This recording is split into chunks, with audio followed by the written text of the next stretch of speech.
Yes, we're live. Welcome. I would love to share with you today everything you need to know. Or actually, I'm sharing with you everything that you need to discuss when you're starting a new kinky relationship, especially when you want to start a new power exchange relationship. So it's in a way, it's when your relationship starts from that first date, like the moment that you think like, I would like to explore more further. And of course, you have freedom to find out what fits you. But I'm going to present to you all the topics that I think you should discuss together. Not in the right order, I mean, in a order. And I just want to share with you, it's just your checklist, so you know what you need to talk about or what you should talk about, in my opinion, right? I mean, it's all your opinion. Anyway, this is always about finding your own truth, what is true for you. So, are you ready? Let's go.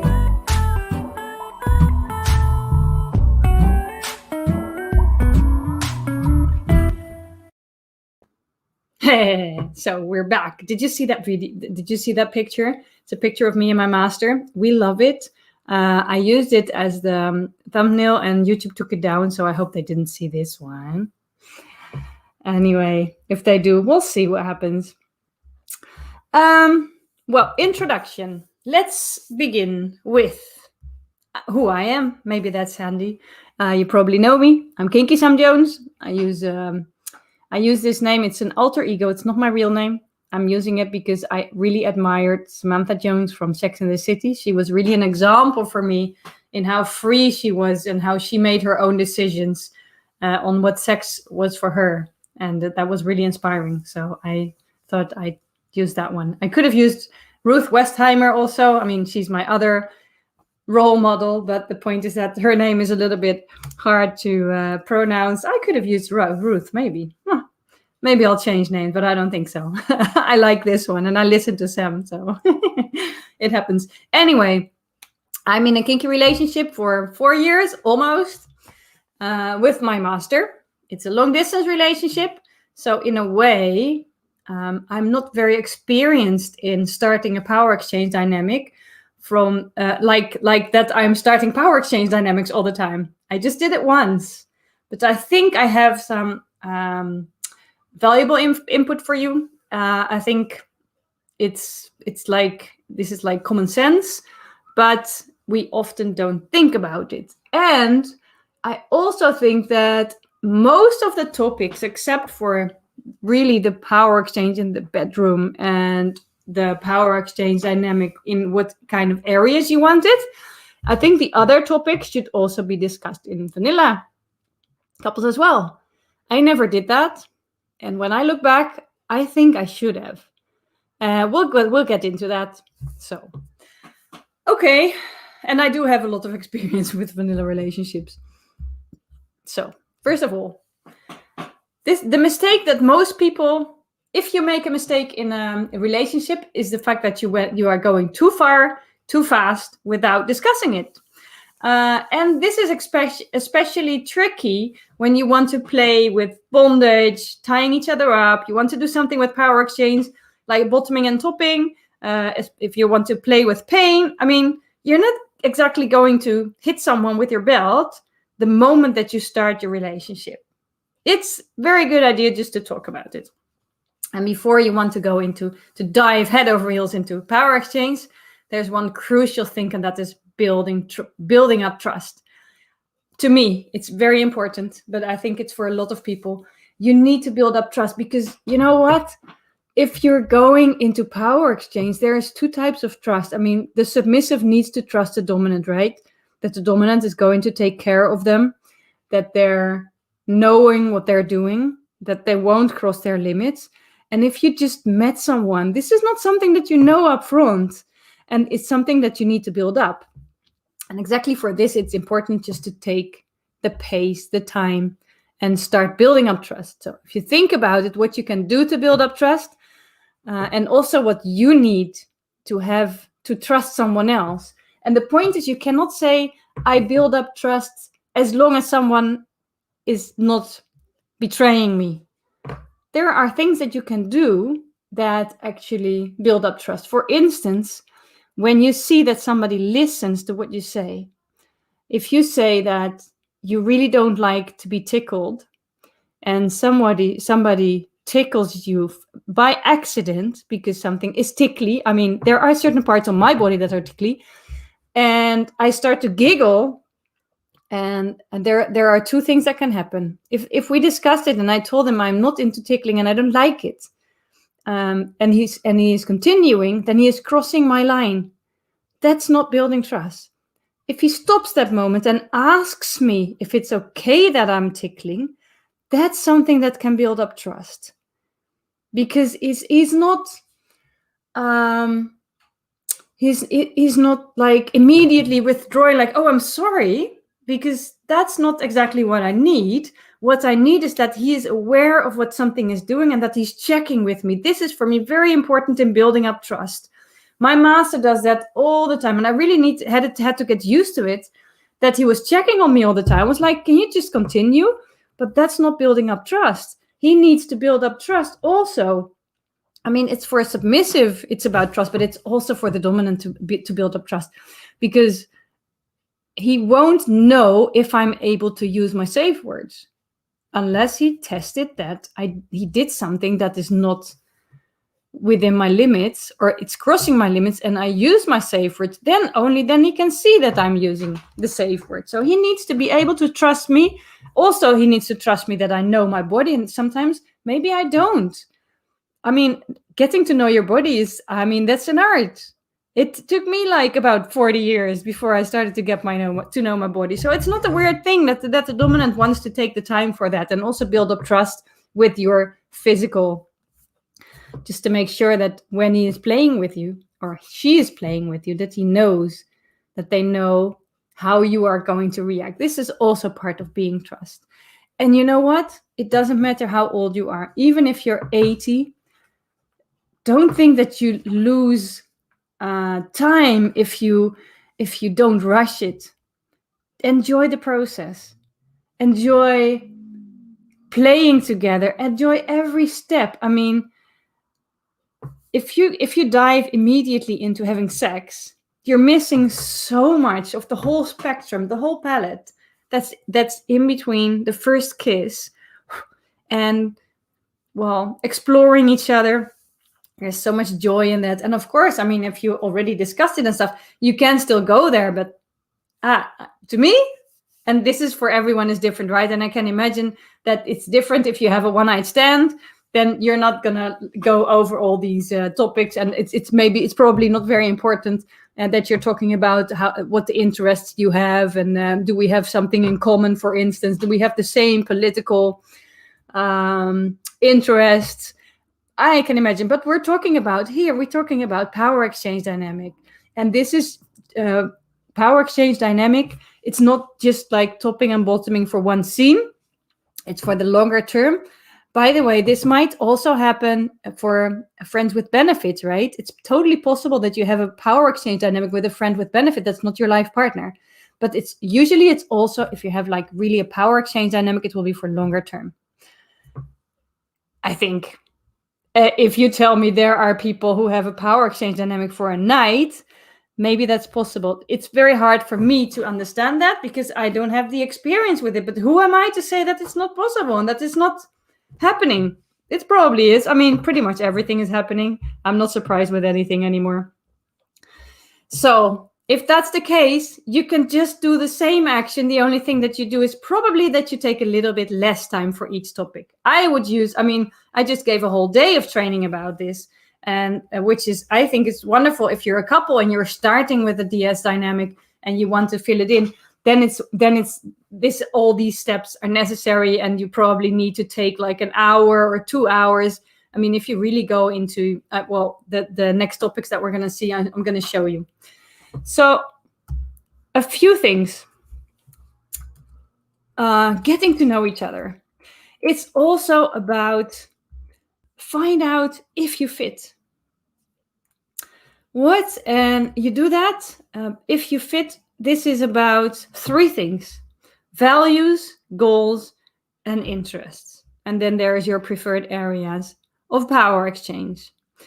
Now, I'm going to start with values because values is the highest level. It's like, that's the more strategic thing, so to say. But you will see that if you miss out on values and there's no way that you can combine those values and you cannot respect them and they conflict for you, then it's going to be really hard to build up a relationship. Now, if you think about values, it's about, you need to think about commitment, trust, honesty, communication, clarity, fun, acceptance, family, all these words that might resonate with you or not. What is important for you? Let me give you the example of my core values. The core values for me in a relationship, by the way, are different than my core values in life. But my core values in a relationship are, first of all, one of my core values is honesty. I need honesty in my relationship. If honesty is not there, I cannot trust a person. So it's like a triangle. It's like a triangle. It's trust and honesty and safety. They're all, to me, are connected. So I'm calling it honesty, but there's probably a lot more in that. It means that if somebody lies to me, that's really hard. If somebody makes a promise and breaks it, this is for me really hard to take because it goes against my core value. And this is for me so important. And if you start a relationship with me, it means that you are going to respect my values. And it means that you also will work on those values and will take this into account, that how important this is for me. Another value that was crucial for me in all my relationships is freedom. And maybe this sounds weird because I'm a submissive and you think that freedom is different, but I'm a submissive in a relationship with someone who is training me to become more free. And freedom is now in being free from what other people think, being able to make my own decisions, being able to find my own truth. I used to be in a relationship with my ex-husband, and his core value was stability and loyalty. And those conflicted with my value of freedom. Because my third value is growth and challenge, I need to grow in a relationship. I need my relationship to make me a better person. If that's not happening, I'm dying in a relationship. But my ex-partner, he was, for him, stability and loyalty means that he didn't want things to change. And that meant that I couldn't change either. And he didn't want me to change. And that was conflicting so much that at one point we had to decide to split up because those values just conflicted too much. It's not that if you have values that are the opposite, that it's not working. But as soon as we realized what kind of values we had, it was so much easier to think about how we could combine them.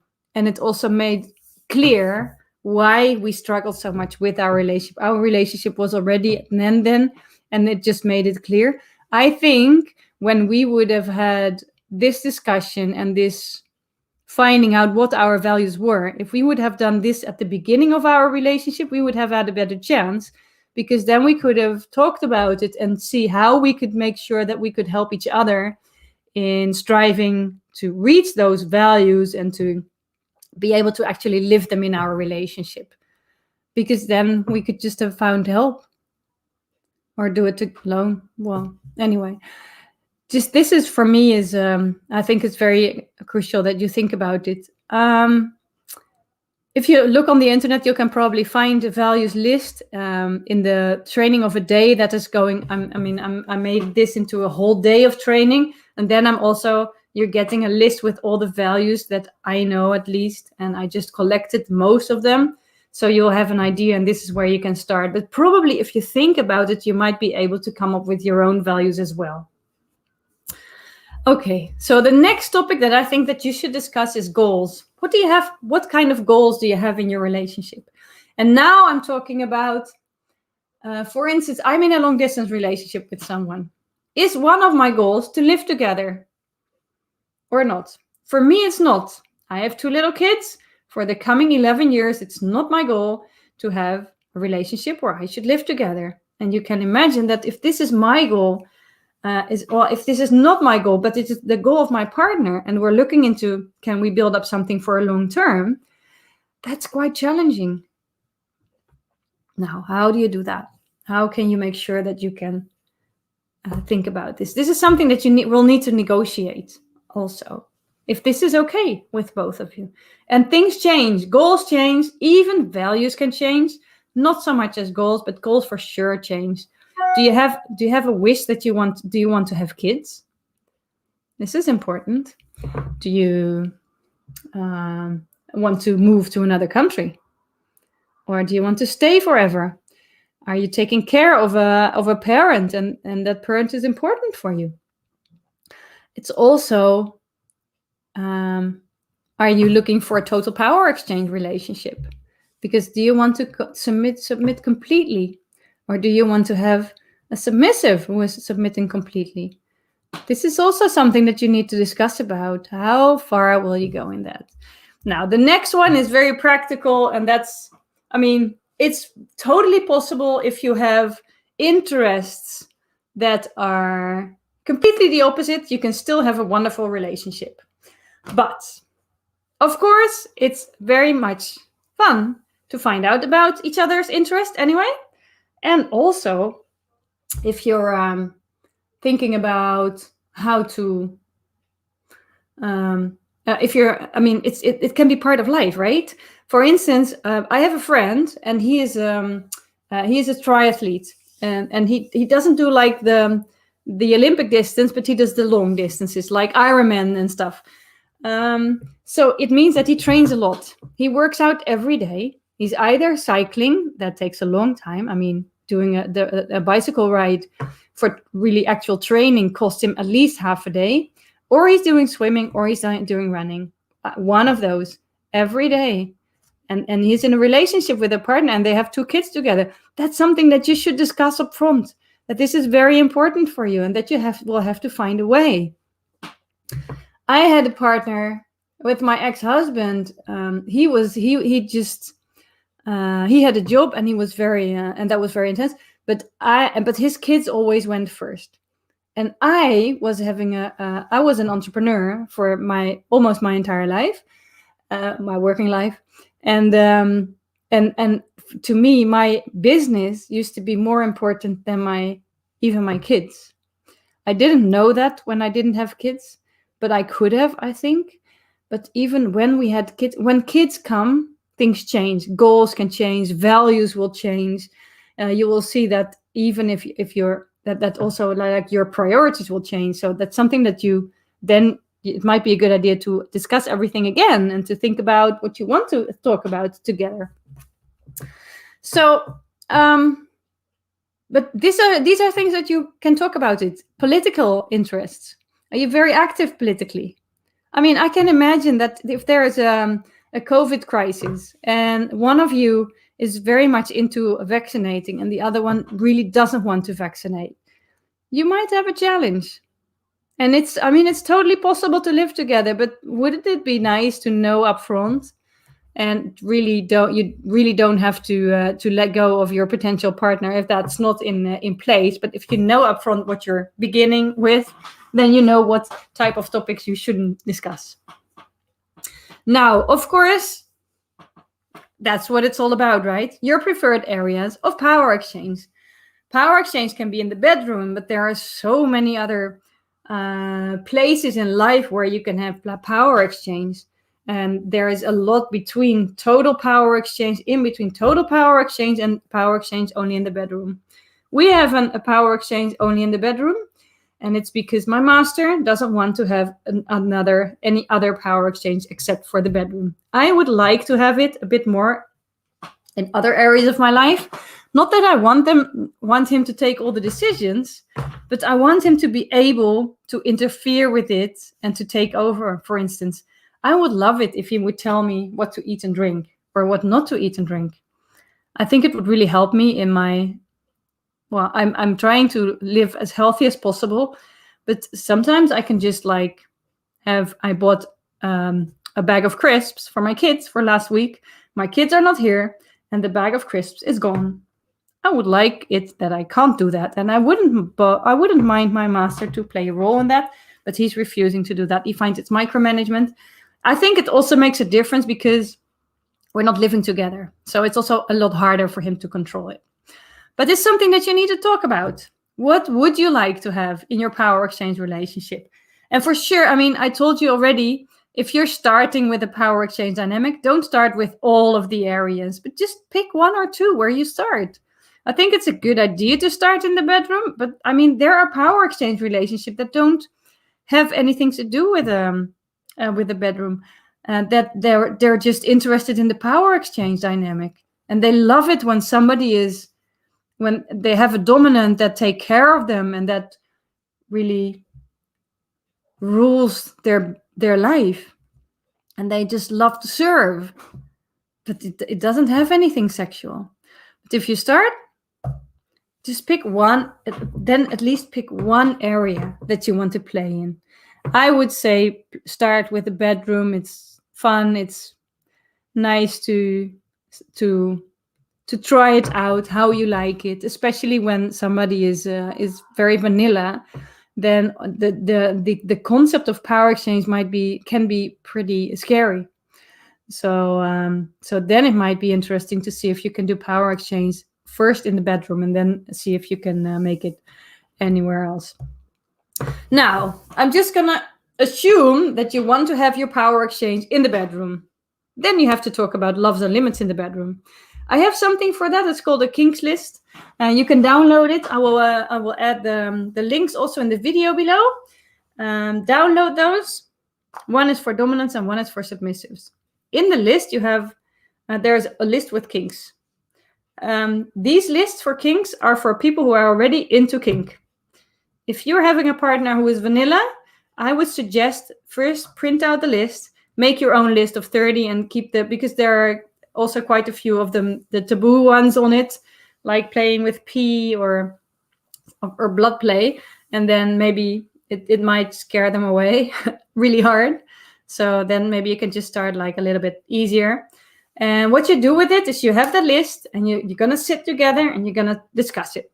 So is this a kink? No, you're not going to discuss it first, by the way. You're going to fill it in separately. So he fills it in, she fills it in, the dominant fills it in, the submissive fills it in. No matter what role, or maybe you're a girl or boy, it doesn't really matter. The two people who want to have a relationship both fill it in separately without discussing it with each other. There are 5 options that you can add. 1 is it doesn't interest me at all. And 5 is it's a huge turn on. There's everything in between. There's another option where you can then fill in a number, and that's the number of how scary it is. Now you may think that things that are scary that are also not interesting. That's not true, at least not for everyone, and for sure not for me. I really like things that are scary, even though it's not and it can be a huge turn on if something is very scary. And that's for me and for my master, those are the things that we like to play with. I would love to try sounding, for instance, but it's super scary. I mean, putting something in my pee hole, but I would love to try it. And it's a turn on. So this is something that you talk about. Once you filled it in together, then you go sit together and you discuss it. And this is also a great time to talk about limits, about hard limits and soft limits, safe words, for instance, also. Just never play with something that you didn't discuss up front. That's especially for the start. Build it up slow. There's no need to hurry. Don't immediately put someone in a complete shibara harness and make sure that that you're doing all things of her, stuffing all their holes and whipping them at the same time. Build it up, and especially if they're vanilla, right? I mean, if they're not used to something, see if it's okay if you tie their hands while you have sex. If that would be Probably scary and challenging enough. The head over heels rolling into an insane role play and stuff, that's the one thing that's so scary for people. So I would suggest to not do that. And first talk, and then if you have something, I'm going to give you, if I have time, I'm going to give you an idea. No, I'm not going to do that today. I wish I could cut this. I'm not going to cut that. But anyway, it's part of the full day training. There is what I do is I discuss also with you a scene that you can do together. But I'm going to give you one tip, and that is that your first scene that you're going to do together, especially when you have a vanilla partner or when you're not entirely certain what you love and what you don't love, play both sides. It's not a bad idea if you think you're submissive to dominate for once. It's not a bad idea if you think that you're very dominant to submit for once, just to try out what it does to people. The first time that I dominated, I was blown away by the responsibility that I suddenly had to take care of someone. So that was challenging. Okay, next to that, this is important if you want to start a relationship. It's about red lines and limits outside the bedroom. One of the examples for me, I never did this, and I should have with my other partners. And I did this with my master, and we really needed that. My master, you know that he has a girlfriend, and I had to take. But my master doesn't like me to have other people in my life that I have sex with, and for sure, not somebody that I would submit to.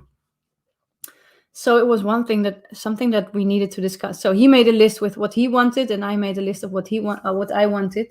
And I found out that to me, it's not such a problem if he has another girlfriend. I mean, he sees other women sometimes as well.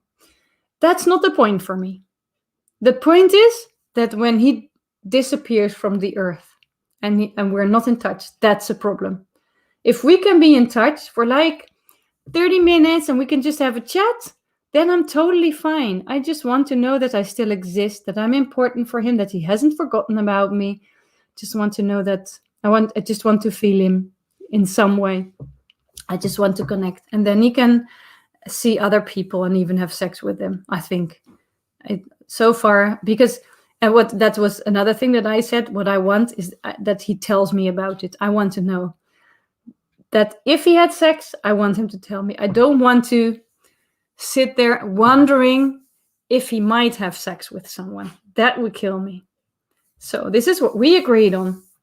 Now, if you want to negotiate them, so this is how it works. I made this red line, right? This is for me the red line. Now, what he can do is he can say agree or not. It's the same what he asked. He told me, I don't want you to submit to someone.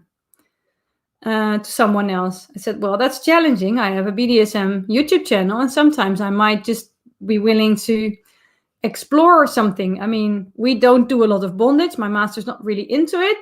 He's not patient enough for that. And I would like to feel like being really restrained in like a harness or something. I mean, I'm not really into like, it takes like 2 hours to tie me and it looks beautiful. That's not the thing that I would be interested in. But I would be interested in being tied in a position that's uncomfortable. So maybe that would be fun. So I asked him, I'm not agreeing with that, but can we discuss it? So we did, and I asked him, would it be okay if I asked you, if I see, for instance, a workshop that I would like to follow. I followed the workshop on the breath play, but I did it online, so nobody was playing with me. So what we did is I just brought all the knowledge and we discussed it together so we can use it at home. But that's the only reason why is because we're not. It's not possible to follow offline instruction workshops. So that's the only reason.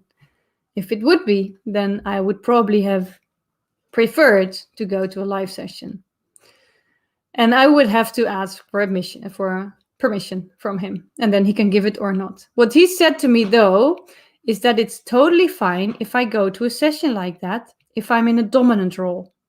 The point is that he finds it challenging if I want to submit to somebody else. And he said, it's not that I don't want you to do it, but I know what happens with me and it's challenging me. And I know it's very immature and not grown up. I'm just asking you to please not do it. So it's not like I'm going to leave you if I do this, but this is how it works. This is for you also. Just think about what is for you so important. Is it very important that someone stays monogamous, that is with you? Is it important for you that you want to be polyamorous? These kind of things. And what is so important? My master has one red line, and that is if I ever get addicted to drugs or alcohol, and I don't let him help him, he's going to leave me. This is for him is a huge red line, and that's for me. It's easy to commit to. Not because I think it's easy for me to not do, although that also helped, but it's something that I can agree on because I see how important it is for him, and I'm totally willing to not be addicted to that. And there is a few other things like that, and I also have a few of those. For me, for instance, it was very clear that my kids will always go first. My kids go before him. That's one of my line and limits. So he can never ask me that. It's also, for instance, that once that if there will ever be a place and time that he wants me to move in with him, that I will say no, and that might be the end of our relationship.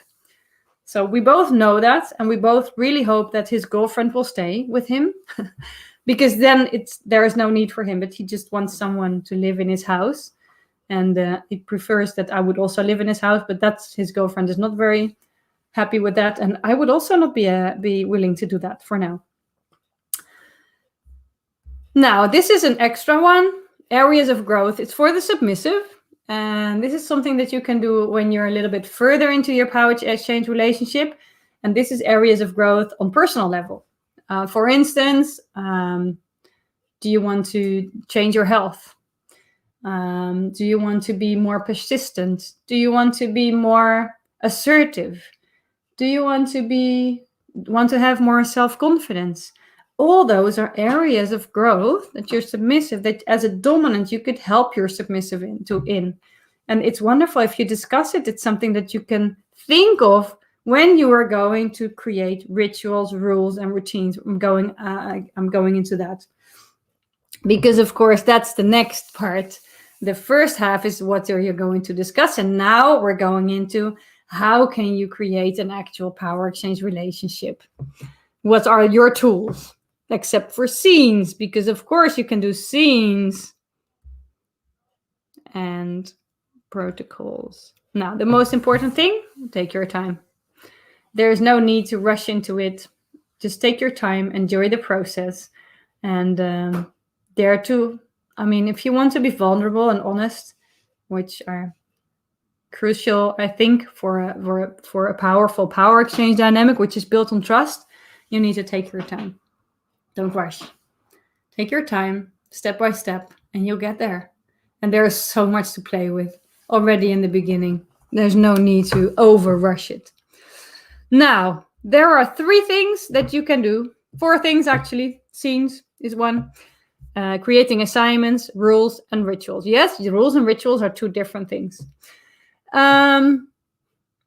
Think about rules. There are so many different type of rules. It depends, of course, on the areas where you want to have your power exchange dynamic.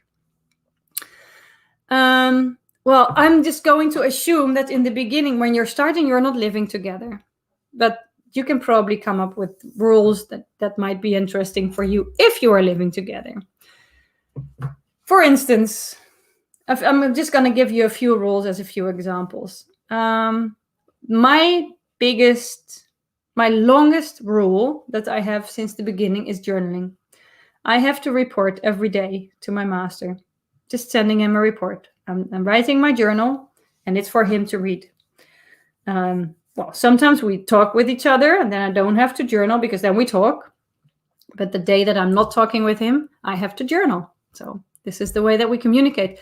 And journaling, having the submissive journal, is for the dominant a fantastic way to get to know their submissive. And that's what you want. And you can build up a power exchange dynamic by getting to know someone. If they journal and they will write down what was a turn on for them, what was what was boring, what didn't work, where did they feel threatened or scared or not safe, those are all triggers, signals, flags for you. And based on that information, you can change your behavior and you can change their assignments, their rules, their rituals. If you have a sexual relationship, a sexual power exchange, then of course a very important rule is when they can touch themselves, if they can touch themselves, if they can orgasm, and when they can orgasm. And there are plenty of ways that you can deal with that. You might also be thinking about rules such as what to wear, when to be available for you, when to be naked, when to serve. For instance, even on a distance, you can do that. One of the things from, if you're having like a really like a service-oriented relationship where the submissive is also having a role in serving. And for instance, what you could say is like at 3 o'clock, I want a cup of coffee, or I want you to make me a cappuccino. I don't know, whatever. Or at 11 o'clock, I want to have breakfast. And then you can make rules on how to serve those. Now, in a long distance relationship or on a distance, it's not really making sense, right? To send to have a rule that you have to serve. But it's not a problem just to tell them that at 3 o'clock they need to send you a message exactly at 3 o'clock with a picture of a cup of coffee that they're making for you, and they can drink it themselves, but they were making it for you. So they're in the mindset of serving you. This is how you can use that. Now, there's a difference between rules and rituals, and it has mostly to do with the amount of time. To me, like rules is like, this is what happens all the time. And then you have rituals, and I get rituals sometimes for a day, sometimes for a week, sometimes for a month, sometimes for 70 days. I mean, right now we know that in 70, a few like 2 weeks ago, or when I returned from my master, we knew that in 70 days I was going to see him again. I'm getting a ritual specifically for those 70 days. And there's 2 different rituals. One is for when I have kids, and there are rituals for when I don't have kids. Now, one of the rituals that I have is, for instance, that I need to send my master a picture in the morning with a specific message. And the message says, I am submissive because. Now, you can make an adjustment to that to make it fit for a relationship that's just starting. For instance, one sentence, I am a good girl, I am a good boy because. You can ask them, tell them to send you a message why they want to be submissive. It's also very insightful. You can tell them to create a picture. You can tell them to edge every day. You can tell them to wear something specific. One of the mantras, one of the rituals that I got now is that I have to say a mantra. I had to create it on the first day. I had to send it to my master. I had 3 days to create it, so I really could think about it.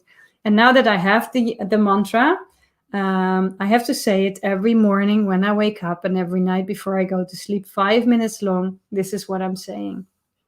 Those are the things of rituals that you can create. Think about it and connect it to the areas that you want to have a power exchange in. It might also be a ritual that before you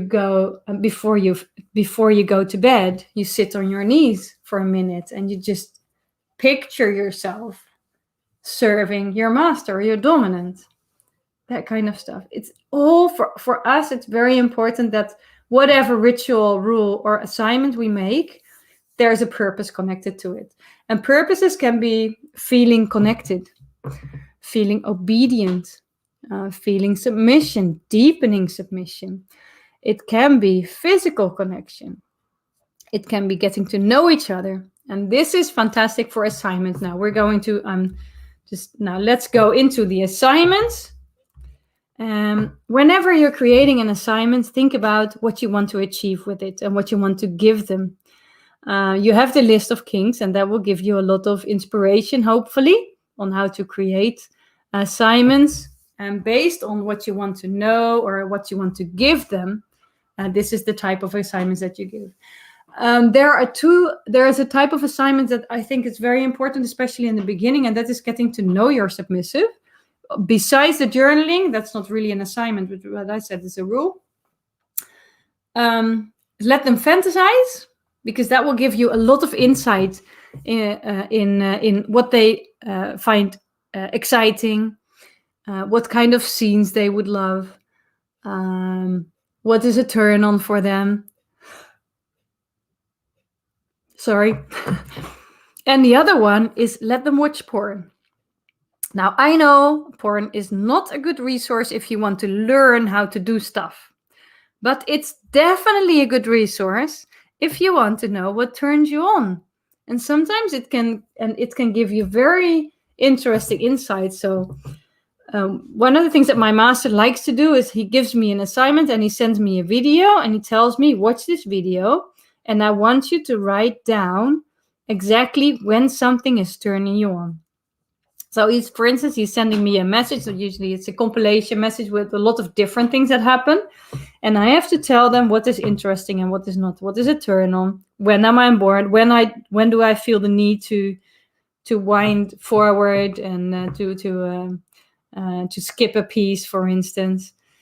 For me, I love deep throating, and I love like really throat fucking stuff. But I'm bored if somebody is just giving a really nice and sensual blowjob. That's just not my thing. Who would have known? I always thought that I didn't like blowjob videos at all, but I do. But I like very specific blowjob videos. This is interesting information that you can use to build up your relationship. Of course, connected to the kinks that they have. And the kind of assignments that I usually get, sometimes I get a very quick assignment, like go edge for 10 minutes and tell me how many edges you have, or go to the toilet. The first time that you have to go to the toilet, you have to lick the last drips. And think of me, it's more in the humiliation sphere.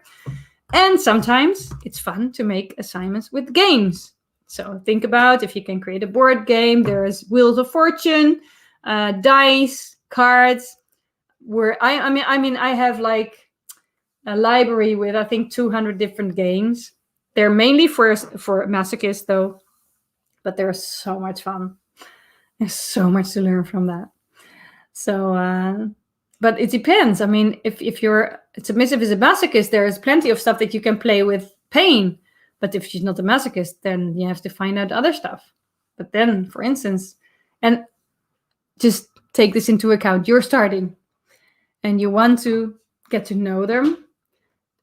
Think about simple things that you can start with. It doesn't have to be, first, let them get to know their body if they don't know that yet. And make sure that they report also always. That's important. And you can just make different things for it. Give them an assignment that's a very short one that they can do in between. Give them an assignment for a whole night for once. Give them assignment when you're together and you're just gonna sit and watch. It will be completely different. It's interesting. Make sure that if you give them a longer assignment, that you're there for aftercare. Especially when you're starting and you're doing something that might be a little bit more intense, just make sure that you're not in a meeting or so by the time that they're finished. Especially the first time, if they're going to experience something like a sub drop and you're not there, it's not funny. And you want to be there. So just don't make it too intense, or make sure that you're there. And also, you don't know upfront, especially if you don't know each other, you don't know what is intense for them. So just be very careful.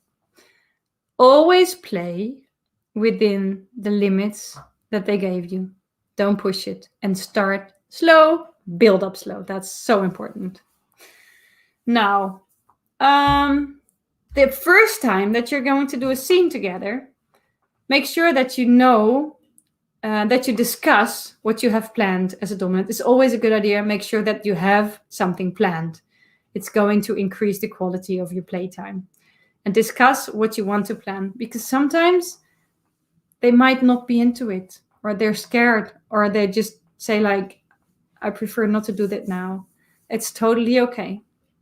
And make sure that what you plan, that you're both agree on, that you check the safe words again. Make sure that there is a beginning and an end. So we usually, when we do a scene, there's always a coloring ceremony, a very small one. It's not like for a scene we have like a play time together, right? When we see each other for like a week or 2 weeks, then we have like a ceremony with the beginning. Then I get colored, and that's really the beginning of our scene. And we have the same at the end of the time. He's uncoloring me, and after that we have our reporting, what we call clearing, and we talk with each other what went well, what could have been better. So, but it will help us to really have a certain amount of time that we play, and this is where we go full on. And then I need to follow all different rules sometimes, so that's something to do. For the first time, just for instance, only tie hands. Or what you could do is not tying anything, but blindfolding someone. I find that very scary for the first time. But first of all, I'm claustrophobic, and second of all, I have a trust issue. So I would prefer not to do for the first time, to do a blindfolding scene. But for me, that's very challenging. But you can discuss this with your submissive, and it depends on what they want and what you want to do, of course. For the first session, physical sensation is great to play with. Just get to know each other, get to know each other's body, kiss them, play a bit with an ice cube, with a feather, with a piece of cloth. You could rub it a bit with I don't know, something that's little bit more prickly, or just try different things and see how they react. This is the first times are all about exploring. I mean, we're still exploring after 4 years, but especially in the beginning, you need to get comfortable together also. Let them explore your body. You can just tell them what to do with it, but build it up slowly. And like I said, when one of you is vanilla, when your partner is vanilla, she or he is not very much into BDSM, I would suggest to do a scene and then to do 2 scenes. So one is where you're the dominant, and the other one is where the other one is the dominant. Is your partner is the dominant, just to be. It helps tremendously in building up trust. So this will help you big time. Well, I think I covered pretty much everything. If you have any more questions, just make sure you jot them down in the comments below, and I'll be happy to answer them later. And we'll talk later. Have a great night, and have fun and play with passion.